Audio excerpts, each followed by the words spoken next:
Ule yani watambua. Basi jadi uliotambua ujuzi. Jadi uliotambua maarifa. Jadi uliotambua taaluma ya mtu. Jadi ule unakuwa ukipigania vita na watu matabaka chini. Basi jadi hii ni sababisha nchi ya kugawa katika makundi mawili. Waliokuwa navyo wasiokuwa navyo. Wana laheri na wana lahoi. Basi Mangwasha linung'unika mahali pale ambapo waliona vijana wakijikusanya kwenye viambaza. Hawakuwa wana shughuli maalum ambazo ilioleka kufanya.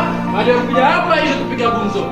Basi Lonari alikuwa mrefu wa kimo na mwingi wa tabasamu kila mwonapo.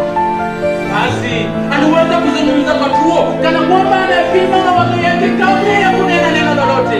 Ilikuwa kawaida Lonari kutembelea Mangwasha katika ofisi ya Chifu Mtabaha, kwa sababu alimthamini Chifu Mtabaha. Alimpenda sana Mangwasha ili kutokana na mapesi wake. Basi Lonari alikuwa ni kiongozi shupavu, kiongozi aliyeamini watu wawe wa kike au wa kiume. Yeye mwenyewe alikuwa mwenye kubarikiwa wana watatu, wavulana wawili na binti mmoja. Hawa aliopeleka kusomea ng'ambo taaluma tofauti baada ya kuona vitimu vya Mtembele Sule kutoajiri waketwa.